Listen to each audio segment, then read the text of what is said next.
Basic overview of networking chapter. इस chapter में क्या है, इसके बारे में हमें क्या जानना है। तो देखो, नेटवर्क हमें किसे कहना है। नेटवर्क ये नहीं कि बस दो कंप्यूटर को तार से जोड़ दिए तो नेटवर्क बन गया, वो नेटवर्क नहीं होता। एक नेटवर्क के लिए एक सर्वर का होना ज़रूरी है, एक क्लाइंट का होना ज़रूरी है। दोनों को हम लोग नोड्स कहते हैं या फिर होस्ट कहते हैं। यानी दोनों जो हैं डेटा रिसोर्सेज को शेयर करने के इच्छुक हो, यानी वो डेटा शेयर करना चाहते हैं, तो उसे हम लोग नेटवर्क कहेंगे। लेकिन वो कैसे करेंगे, उनको हार्डवेयर और सॉफ्टवेयर दोनों चाहिए होगा ताकि वो एक कनेक्शन बना सके। हार्डवेयर में एनआईसी यानी नेटवर्क इंटरफेस कार्ड जैसे राउटर, स्विच और हब लगा के फिजिकली उसको जॉइंट करेंगे वायरिंग से, और सॉफ्टवेयर के थ्रू प्रोटोकॉल जिसमें इंस्ट्रक्शंस होंगे कि कैसे क्या काम करना है, जैसे कि फाइल ट्रांसफ़र और एचटीटीपी। फिर वो कैसे कम्युनिकेट करेंगे, वायर्ड तरीके से कि वायरलेस तरीके से। एनआईसी दोनों होते हैं। वायर्ड करोगे तो उसमें RJ45 केबल और ऑप्टिकल फाइबर जैसे केबल लगेंगे, और वायरलेस करोगे तो ब्लूटूथ वाईफाई लगेंगे।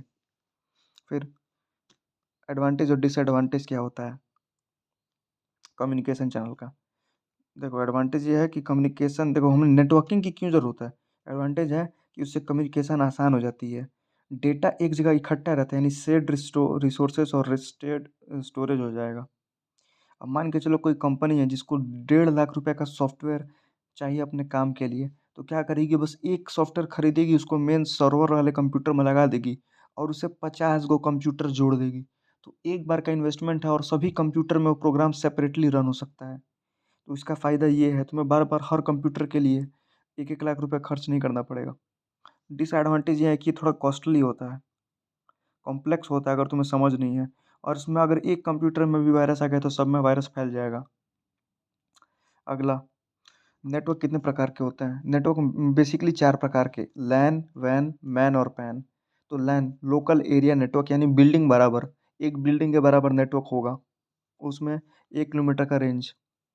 इसमें क्या होता है कि ये सिक्योर्ड होता है, और इसमें एनआईसी सभी कंप्यूटर में, यानी सब में, वो जो एक एनआईसी नेटवर्क इंटरफेस कार्ड तुम्हारा चाहिए होगा, जैसे कि स्विच, हब। ये एक बॉक्स टाइप के होते हैं जो पीसी को नेटवर्क दिलाते हैं। अगर ये बॉक्स नहीं लगाओगे तो पीसी को पता नहीं कि नेटवर्क का क्या करना है।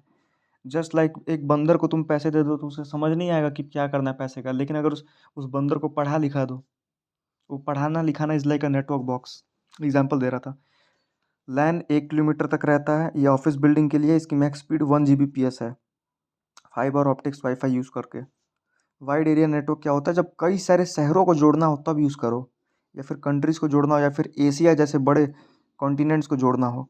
वैन जो है ना चीपर होता है, इसके रेट ऑफ इंटरेस्ट को देखो तो तुम अगर उसको शहर के हिसाब से देखोगे तो तुम्हें चीपर पड़ेगा एक तरह से।